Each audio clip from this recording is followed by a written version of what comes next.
3. The Letters from No One. The escape of the Brazilian constrictor earned Harry his longest ever punishment. By the time he was allowed out of his cupboard again, the summer holidays had started, and Dudley had broken his new video camera, crashed his remote control airplane, and for the first time on his racing bike knocked down old Mrs. Figg as she crossed Privet Drive on her crutches. Harry was glad school was over, but there was no escaping Dudley's gang, who visited the house every single day. Piers, Dennis, Malcolm, and Jordan were all big and stupid, but as Dudley was the biggest and stupidest of the lot, he was the leader. The rest of them were all quite happy to join in Dudley's favorite sport, Harry hunting. This was why Harry spent as much his time as possible out of the house, wandering around and thinking about the end of the holidays where he could see a tiny ray of hope. When September came, he would be going off to secondary school, and for the first time in his life, he wouldn't be with Dudley. Dudley had been accepted in Uncle Vernon's old private school, Smeltings.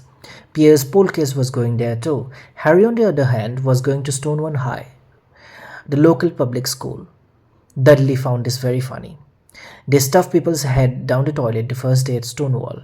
He told Harry, "Want to come upstairs and practice?"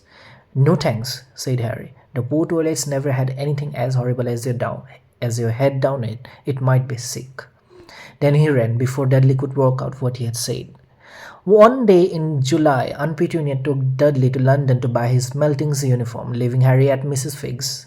Mrs. Figg wasn't as bad as usual. It turned out she had broken her leg tripping over one of her cats, and she didn't seem quite as fond of them as before.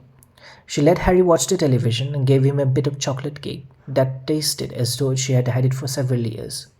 That evening, Dudley paraded around the living room for the family in his brand new uniform. Smelting's boys wore maroon tailcoats, orange knickerbockers, and flat straw hats called booters. They also carried knobbly sticks in use for hitting each other while the teachers weren't looking. This was supposed to be good training for later life. As he looked at Dudley in his new knickerbockers, Uncle Vernon said gruffingly that it was the proudest moment of his life. Aunt Petunia burst into tears and said she couldn't believe it was her Ickle Duddikins. He looked so handsome and grown up. Harry didn't trust himself to speak. He thought two of his ribs might already have cracked, trying not to laugh. There was a horrible smell in the kitchen the next morning when Harry went in for breakfast. It seemed to be coming from a large metal tub in the sink. He went to have a look. The tub was full of what looked like dirty rags swimming in grey water. "What's this?" he asked Aunt Petunia. Her lips tightened as they always did if he dared to ask a question. Your new school uniform," she said. Harry looked in the bowl again. "Oh," he said. "I didn't realize it had to be so wet." "Don't be stupid," snapped Aunt Petunia. "I'm dyeing some of Dudley's old things grey for you. It will just look like everybody else's when I have finished." Harry seriously doubted this, but thought it best not to argue. He sat down at the table and tried not to think about how he was going to look on his first day at Stonewall High, like he was wearing bits of old elephant skin, probably. Dudley and Uncle Vernon came in, both with wrinkled noses because of the smell from Harry's new uniform. Uncle Vernon opened his newspaper as usual, and Dudley banged his melting stick, which he carried everywhere, on the table. They heard the click of the mail slot and a flop of letters on the doormat. "Get the mail, Dudley," said Uncle Vernon from behind his paper. "Make Harry get it." "Get the mail, Harry. Make Dudley get it." "Poke him with your smelting stick, Dudley." Harry dodged the smelting stick and went in to get the mail.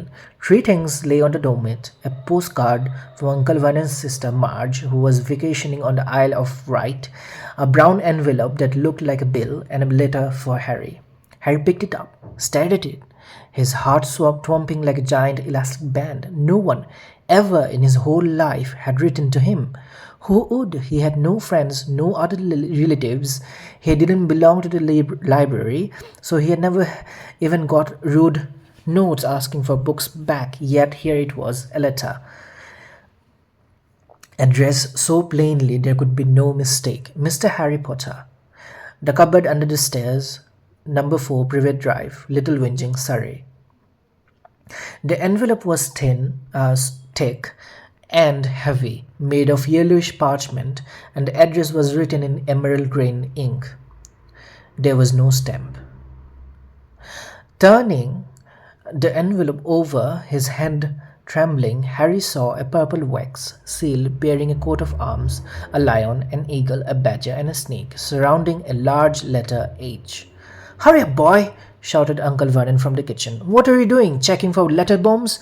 He chuckled at his own joke.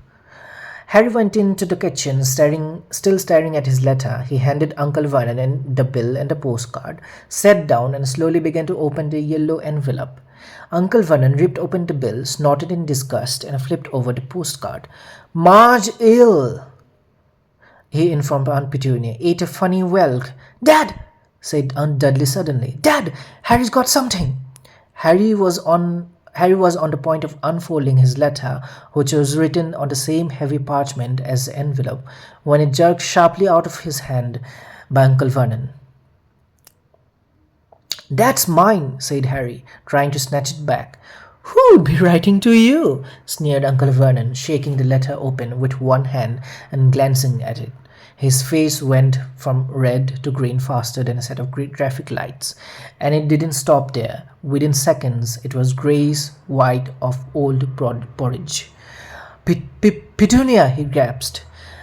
Dudley tried to grab the letter to read it, but Uncle Vernon held it out of his reach.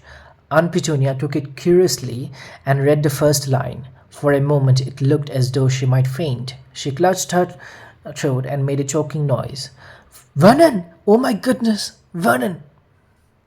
They stared at each other, seeming to have forgotten that Harry and Dudley were still in the room. Dudley wasn't used to being ignored. He gave his father a sharp tap on the head with his snip-smelting stick.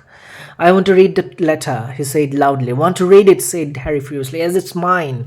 "Get out, both of you," croaked Uncle Vernon, stuffing the letter back inside its envelope. Harry didn't move.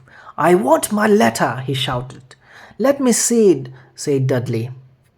"Out!" roared Uncle Vernon. He took both Harry and Dudley by the scruff of their necks and threw them into the hall, slamming the kitchen door behind them. Harry and Dudley promptly had a furious but silent fight over who would listen at the keyhole. Dudley won. So Harry, his glasses dangling from one ear, lay flat on his stomach to listen at the crack between the door and the floor. "Vernon," Aunt Petunia said in a quivering voice, "look at the address. How could they possibly know where he sleeps?" "You don't think they're watching the house? Watching, spying, might be following us," muttered Uncle Vernon wildly. "But what should we do, Vernon? Should we write back, tell them we don't want—" Harry could see Uncle Vernon's shiny black shoes pacing up and down the kitchen. "No," he said firmly. We will ignore it. If they don't get an answer, yes, that's best. We won't do anything." "But I'm not having one in the house, Petunia. Didn't we swear when we took him in we'd stamp that dangerous nonsense?" That evening, when he got back from work, Uncle Vernon did something he had never done before. He visited Harry in his cupboard. "Where's my letter?" said Harry, the moment Uncle Vernon had squeezed through the door. "Who's writing to me?" "No one. It was addressed to you by mistake," said Uncle Vernon shortly. "I have burned it." "It was not a mistake," said Harry angrily. It had my cupboard on it." "Silence!" yelled Uncle Vernon. A couple of spiders fell from the ceiling. He took a few deep breaths and then forced his face into a smile which looked very painful.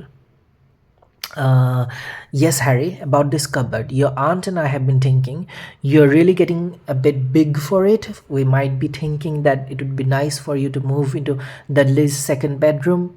"Why?" said Harry. "Don't ask questions," snapped his uncle. "Take this stuff upstairs. Now."